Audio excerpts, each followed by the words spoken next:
and welcome to Live at 5 on Friday, December the 2nd. Special guest today. Joe Iconis is here of the 9th annual Joe Iconis Christmas extravaganza. This is like a thing. We're getting into the festive It's a big spirit. thing. Oh yeah, well, in our office, they're starting to decorate our office too. They are. There's like poinsettias. There's a tree. It's not lit yet. Yeah. There's poinsettias. We just had a little wine. We did. That was Andy Cullen at Orpheus fault. The wine. Wasn't it their Christmas gift? It was. It was a Christmas gift from So the office just had it. And it's Ryan Lee Gilbert's birthday. So happy birthday to Ryan Lee Gilbert. Right, can we talk about Harry Potter? Because this has been my obsession. I'm sorry. Duh. I mean, I teased it yesterday. So this went up. And I didn't know it was going to come out that quickly. Yeah. So I have been working on this story, obviously, for a very long time. Her entire life. This week, things heated up just a little bit. I knew exactly where it was going and what it was doing earlier than I would say most media yesterday in the world. So it was so it's coming to Broadway. It's coming to Broadway, 2018, spring 2018. Child. Yes, and it's going into the Lyric Theatre. The Lyric Theatre is that great big theatre which has Spider-Man in it, has currently got Cirque du Soleil Paramore. Cirque du Soleil Paramore is closing. ATG, the theatre owners, are paying Cirque du Soleil all sorts of money to close. They're going to look for another theatre either here or abroad. It's going to move or something. It's not going to close. It's not the end for Paramore. Yeah. And then ATG are paying a fortune to completely renovate the Lyric Theatre. It's a huge theatre at the moment, 1,900 seats. They're going to take 400 seats out. So the goal is to make it more intimate. More intimate. Basically to recreate the experience that we both had in London with the Palace Theatre. But also that block, what they're going to do is the entrances are going to be moved from 42nd to 43rd Street. And that whole entire block, which is actually one of the few blocks in the Times Square area which doesn't really have that much on it, is going to be Harry Potter land, basically. What does that mean? So Harry Potter Muggles and stuff, whatever that means. And Diagon Alley, I don't know, just, it's going to be incredible. And also, I mean, here's the thing, having now seen the show, it's obviously a commercial success. It's brilliant. It's quite rightly a critical success as well. So I'm just thrilled that it's I already predicted it's going to run 10 years. So I think it will run more. So there you go. So anyway, it's big news. Big news.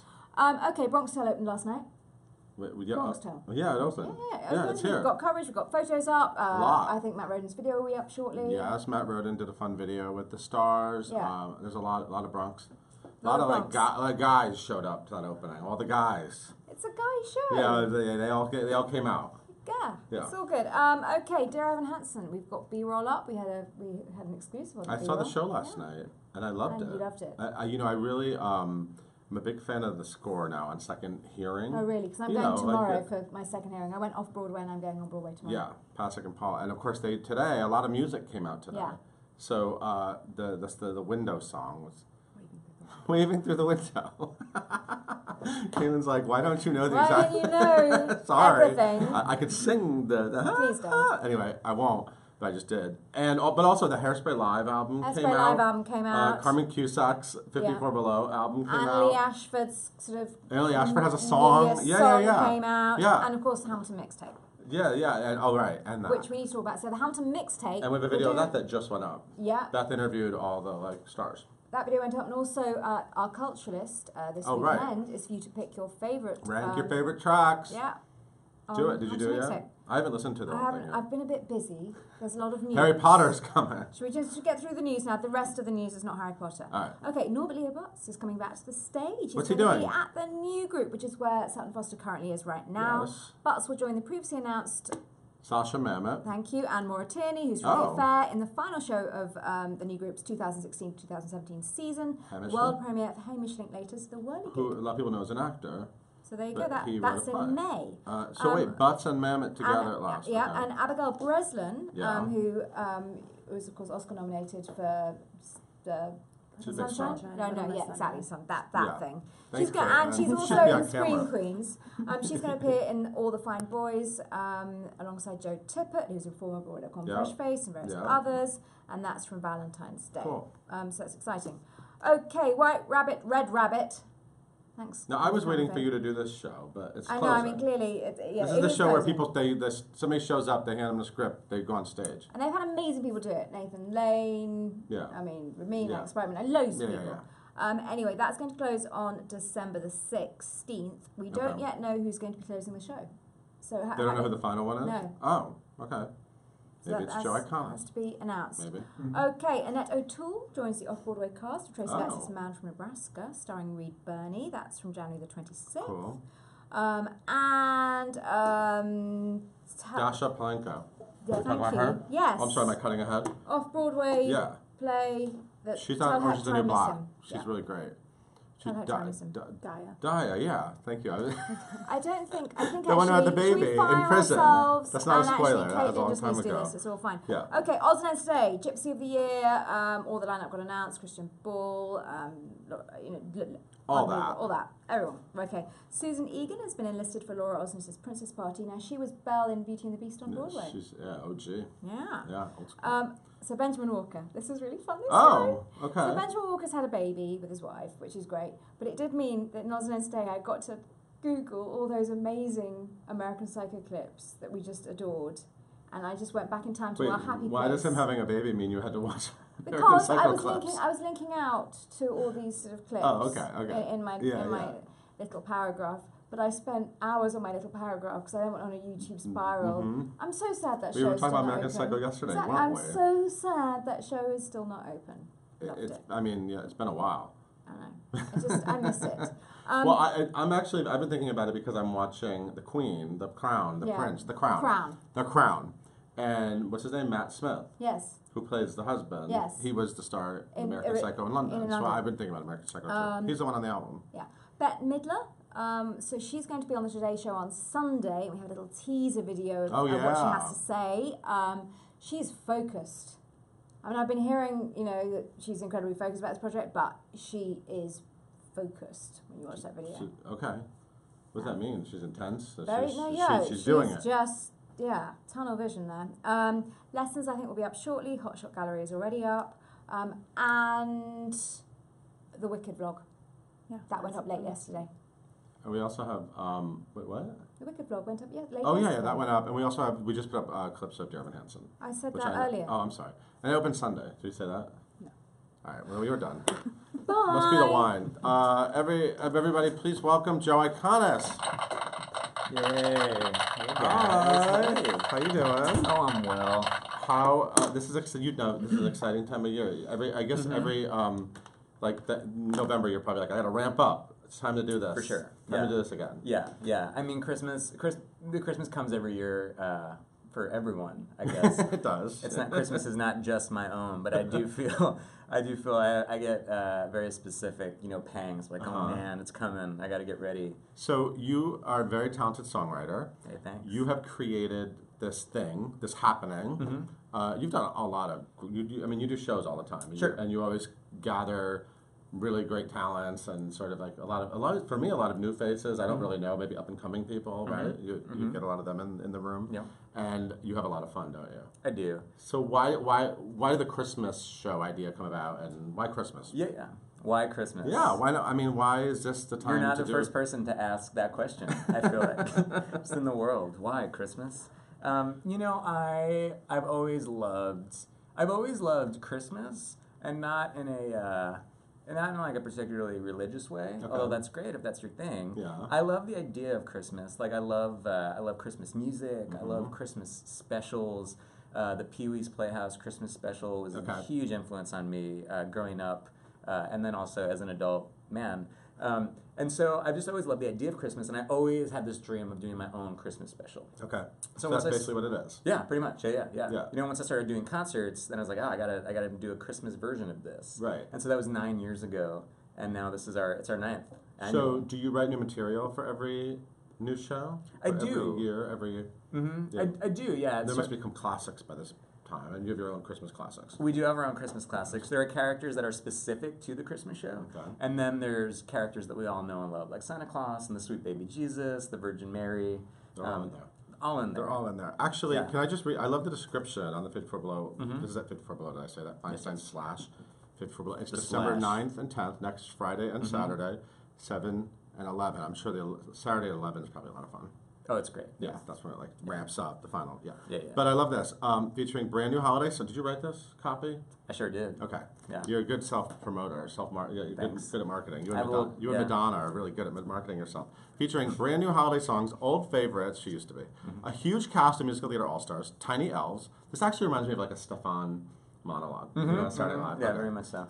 Tiny elves, enormous reindeer, an inebriated Mr. and Mrs. Claus, and more whiskey-fueled shenanigans that you can shake a candy cane at. It promises to be the happiest holiday hoedown ever seen on stage.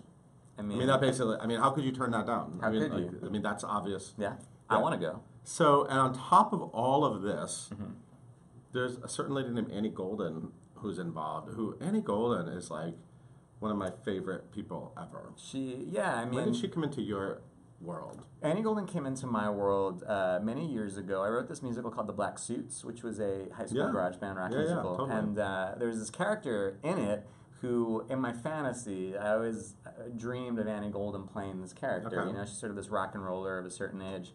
And when it came time to do a reading of this show, I was at NYU. It was my grad thesis project.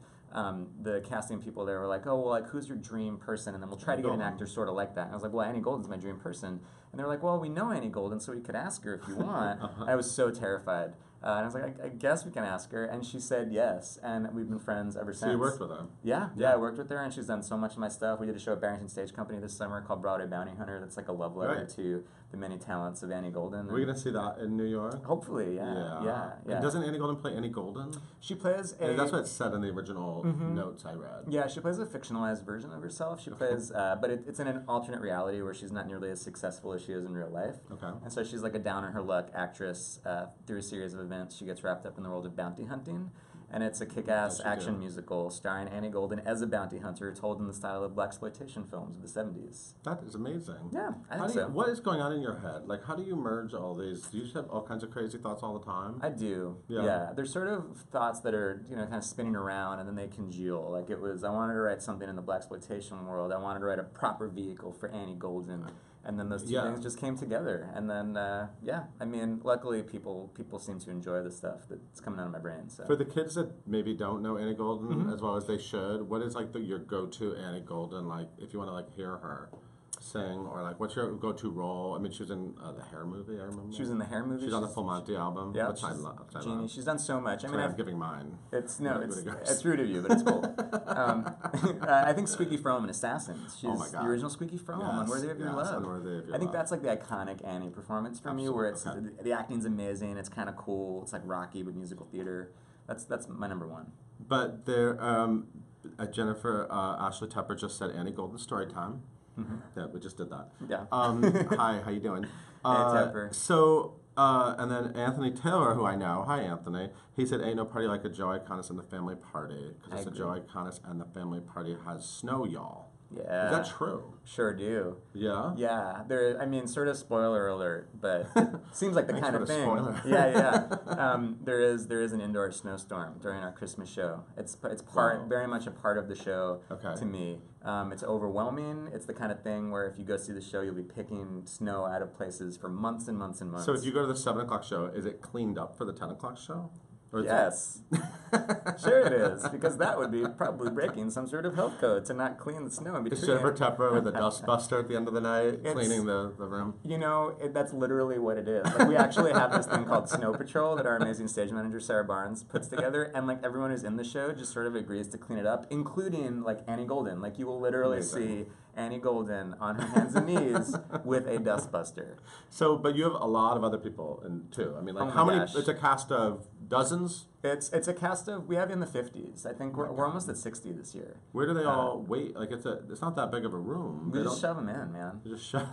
We've been doing it's growing every year. Does the fire department know about this? It's fine. It's great. It's all, everything lines up. It's all cool. It's like a lot of things now call themselves immersive, but I feel like we're like the most immersive. Like we're so immersive that if you go into the bathroom during the show, you're going to encounter a cast member. Okay. There's no place else to go. Maybe a tiny elf. Yeah. If you're lucky. So take that, Natasha Pierre. It's fun to imagine like what the Broadway multi-million-dollar version of this at the Imperial would look like. I think it would. I think it would just look the same. Okay. It would just be the same. It would just be bigger, more people, and Andrea Martin would be in it probably. Seems like something she'd do. For like 2 months. I love your Things to Ruin album. Thanks. And then also Be More Chill, right? If people want to hear your music, these albums are out there. Buy my albums. Are you writing shows? You're always writing shows. I'm writing so many shows. Yeah, I always have a million projects that I'm kind of juggling. Anything based on big properties we know that you could tell? No, I immediately now just wanted to lie about something. Be like, yes, I'm. The first thing I thought of was Little Women, the musical. That was the first big property, which it's been done, and it's like from hundreds of years ago. Yeah, there were actually 2 that were being written at the same time. It's Wild Party style. Yeah. I'm writing a musical about Hunter S. Thompson. That's something I've been working on for a while. Cool. For La Jolla Playhouse. Okay, that's what that. Okay, awesome. Yeah. What's the timeline for that? Not really sure, but I bet we'll see it soon. We hope we will. Yeah, I'm doing that. I'm writing a musical. Are you writing it for Anna Golden? It's, unfortunately, no. No, she'll be the replacement cast. She'll be like when Ali Sheedy was in Hedwig. Just try to shake it up, try to think outside the box. I interviewed Ali Sheedy when she was in Hedwig. I loved Ali Sheedy in Hedwig. Oh, did you really? Yeah, Are you speaking honestly right now? Yeah. Okay. I love that shit. I like weird, aggressive, confrontational casting. Yeah, it was weird. Yeah, it was weird. I wouldn't want to see her first, right? But knowing what I knew, totally. It's like, why not? I want to see Ali Sheedy in everything. Can you imagine Ali Sheedy in School of Rock? That'd be awesome. Oh my God, yeah. As the guy. Okay. Yeah. Or I'm supporting. Yeah, Cats. I mean, that's like sort of a no-brainer. But not if she was old Deuteronomy. Okay, wait. David wants to know, what Broadway show do you want to see revived? I would like to see, oh man, it's hard. If I had to pick one, I would probably say, I always want to see Follies. I just always want to see a new Follies, yeah. Always Follies. Do you have like a vision for Follies, like how to fix it? I mean, it's a tricky show, or do you feel like it's fine as it is? I think it's fine as it is. I think it's like the Ali Sheedy of shows. I love it for all its weirdness. It's the Ali Sheedy. Yeah. I think it's confrontational. So then what's Merrily? Messy. What's Merrily roll along then? If Follies is the Ali Sheedy, I know they're both. Merrily is, I don't know, like the Benjamin Button of shows. Sure, it is. Because of the timeline. I'm very smart. So you're in Hunter S. Thompson head. I like that. Yeah. That explains a lot. Yeah. Actually. What's your favorite Christmas song? Peyton wants to know. Not one of your own. No, actually, what's one of your own that you want everyone to know? I have a Christmas song that I wrote with a few guys, Matt Hinckley, Jason Williams, and Lance Rubin, called Celebrate Christmas with Me, in parentheses. That's my Christmas song. I love titles with parentheses. Yeah, me too. I like sometimes when the parenthetical is before the title. It's not in this case, but it's great when it is. My favorite Christmas song of all time is Christmas, Baby Please Come Home. Good one. That's a good one. Yeah, by Phil Spector and Darlene Love. I'm glad you picked one with parentheses too. Thank you for that. Yeah. So people need to check this out. 54 Below. Are there still tickets available? Maybe. I mean, it doesn't like there's much room for an audience. But. There's only 2 or 3 people. So we're technically sold out, but you should just show up to 54 Below. Go to the theater, demand to be let in, beg, cry, plead, sell a kid, cut off something. Get in there. You got to get in that theater. You can't miss this. So next Friday and Saturday night at 7 and 10. 7-11. Oh, I'm sorry, 7-11. You got to get there at 10 to eat. Yeah. Right? The Brussels sprouts. Yeah. Get those Brussels sprouts. It's the 9th and 10th. That's what threw me off. See, there's like a lot of numbers in play here. Numbers there's 7, 9, 10, 11. I know. I'm right? so sorry to do that to you. Yeah. How rude of me. Friday, December 9th and Saturday, December 10th at 7 and 11. But you can get there earlier and eat. Oh, yeah, get there early. You can get Spend a lot of money there. It's a great place. We love going there. All the time. Thank you for being here. Thanks for having me. 9th annual, there will be a 10th annual. It's just going to keep. Do you see yourself as like an old man doing this? Oh yeah. I want to be on stage just hunched over, not even able to play. I want it to be the kind of thing where people go and they look at me and they go, "Oh, that's so sad." That's my hope. That's my hope for this. That's a great goal. I like that. Thank you for being here. Thank you for watching. We'll see you Monday. Have a good weekend.